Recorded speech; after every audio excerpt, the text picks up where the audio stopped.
हजारीबाग के पौता triple murder मामले में पीड़ित परिजनों ने बुधवार को रांची में स्वास्थ्य मंत्री इरफान अंसारी से मुलाकात कर न्याय की मांग की। मंत्री ने परिजनों की बात गंभीरता से सुनी और उन्हें न्याय दिलाने का भरोसा दिलाया। इस दौरान उन्होंने सहयोग स्वरूप 1,50,000 रुपए का चेक भी प्रदान किया। गौरतलब है कि 23 अप्रैल को पौता की वासिफा नाज, मंडई की सानिया और सुल्ताना के आदिल हसन लापता हो गए थे। 27 अप्रैल को पौता की दंदाहन नदी से तीनों के शव बरामद हुए थे। परिजनों ने इस मामले में सीआईडी जांच की मांग की है और मुफस्सिल थाना पुलिस पर सवाल खड़े किए हैं। मंत्री इरफान अंसारी ने कहा कि यह सामान्य हादसा नहीं है, बल्कि हत्या का मामला प्रतीत होता है। उन्होंने कहा कि राज्य सरकार इस मामले को गंभीरता से ले रही है और पुलिस को निष्पक्ष व वैज्ञानिक जांच के निर्देश दिए गए हैं। मंत्री ने कहा कि वे मुख्यमंत्री से मिलकर इस मामले को उठाएंगे और दोषियों को हर हाल में सजा दिलाई जाएगी। कुछ मामला आज मंत्री इरफान अंसारी के आवास यहाँ रांची पहुंचे हैं। हम लोग यहाँ मुख्यमंत्री के आवास आए हैं, इस उम्मीद से आए हैं कि वो हम लोग को इंसाफ दिलाएंगे। हम लोग के लिए सीआईडी जांच के लिए वो अप्लाई करेंगे, सीआईडी जांच हम लोग को मिलेगा, इस उम्मीद से हम लोग यहाँ पे आए हैं। आरोप किसके ऊपर है?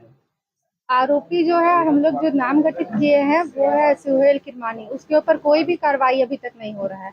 3 महीने हो गए हैं, हम लोग एसपी के पास एप्लीकेशन दिए हैं, डीसी के पास गए हैं, सबके पास गए हैं, पर कभी से कोई कार्रवाई नहीं हो रहा है। ना सोहेल के ऊपर हो रहा है, ना थाना प्रभारी के ऊपर हो रहा है, कोई कार्रवाई नहीं हो रहा है। वो लोग आजाद घूम रहे हैं अभी तक। क्या कुछ मांग है? हम लोग सीआईडी जांच चाहते हैं, सीआईडी का मांग करते हैं। हम लोग यहाँ पे आवास में आए हैं और हम लोग को उम्मीद है कि सर हमारे लिए कुछ करेंगे, इरफान अंसारी हमारे लिए कुछ करेंगे।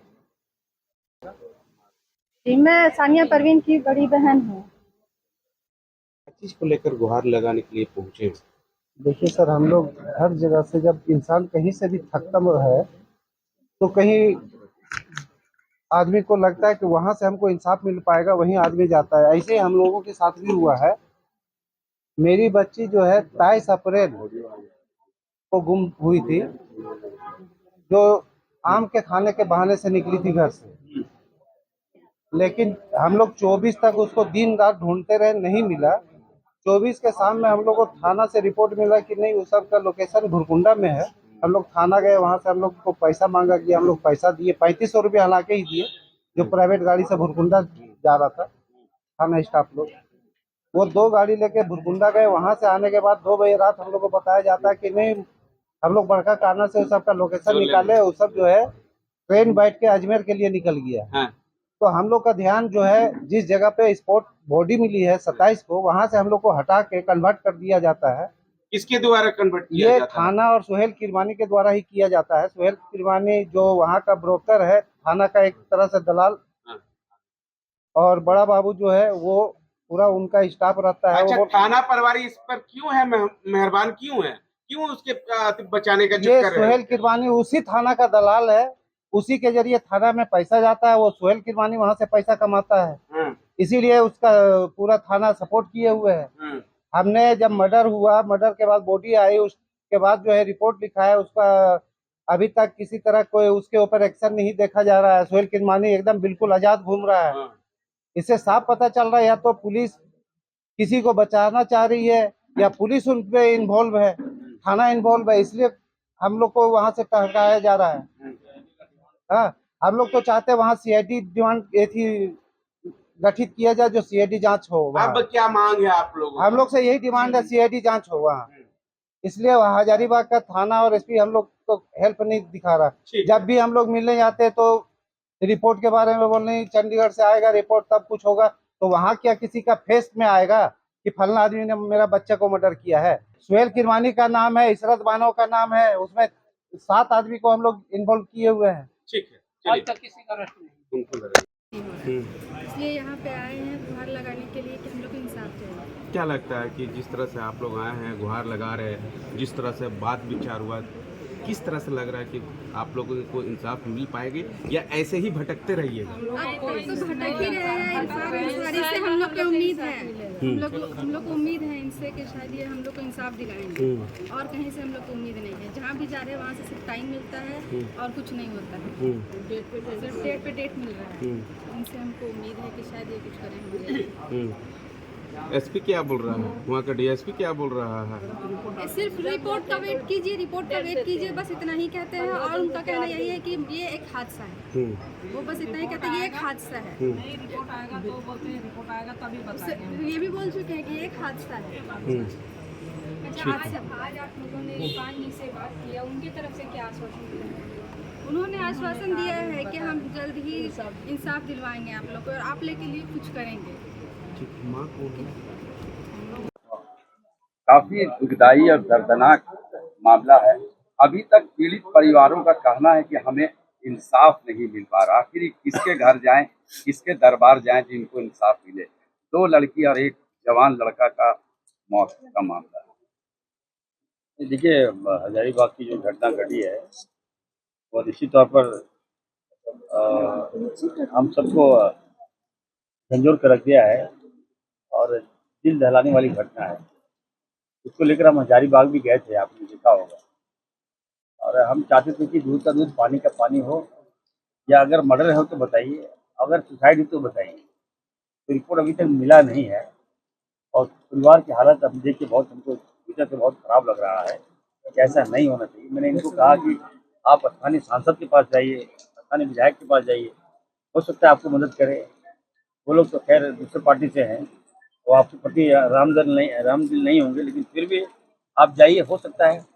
फिर भी ये लोग गए लेकिन कोई उनको वो मदद नहीं मिला, वो रिस्पॉन्स नहीं मिला। लेकिन फिर भी मैंने कहा कि मैं जाऊंगा और लोकप्रिय मुख्यमंत्री से मैंने कहा कि आप लोग भी अपने से प्रयास किए मिलने का, मैं भी आपकी बात रखूंगा और जरूरत पड़ेगा तो मैं मुख्यमंत्री जी के पास उनको ले जाकर तो फैक्ट हम बताने का काम करेंगे। 2 बेटियां बताइए और 1 बच्चा। जब मैं खुद बॉडी देखा तो मुझे तो डाउट होगा कि हत्या है। और सबसे बड़ी बात है कि लगातार ये लोग परिवार लोग खोजता रहा और बॉडी नहीं मिला।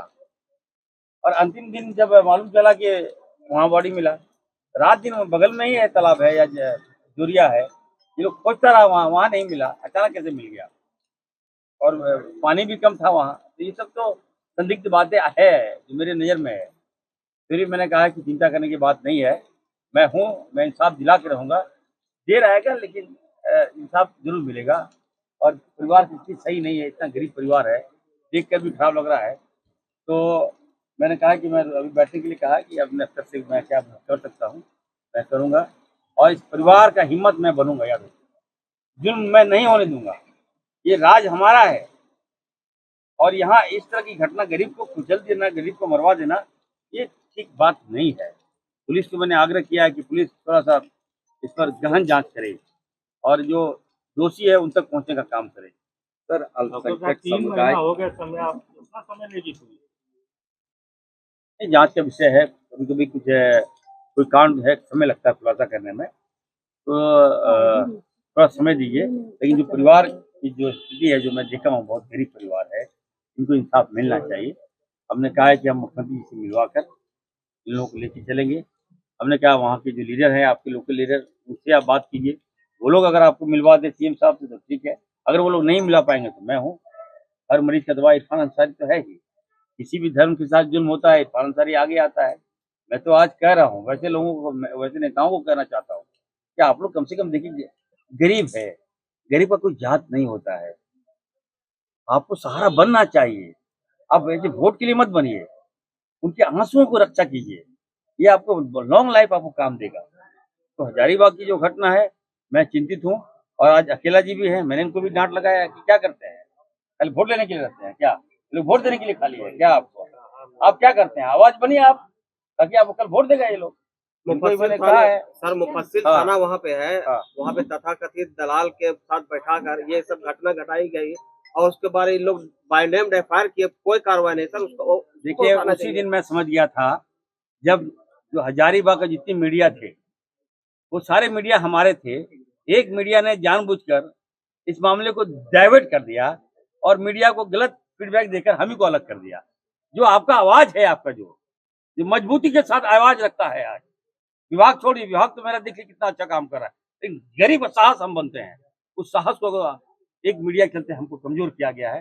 लेकिन मैं छोड़ूंगा नहीं, याद रखिएगा, मैं अंतिम तक पहुंचूंगा, हत्यारे तक पहुंचूंगा और इस परिवार को इंसाफ दिलाने का काम करूंगा। सर लगातार अल्पसंख्यकों पर अत्याचार झारखंड कहाँ में हो रहा है? कहाँ सर नहीं? मॉब लिंचिंग हो रहा नहीं, है। सुनिए। कई मॉब लिंचिंग है। अल्पसंख्यक के साथ हम लोग हैं। हमारे सर दो तो जो इंसाफ मंत्री हैं। कैसे मिलेगा सर? दर दर भटक रहे हैं परिवार के लोग। हजारीबाग से संजय लाल विश्वकर्मा की रिपोर्ट।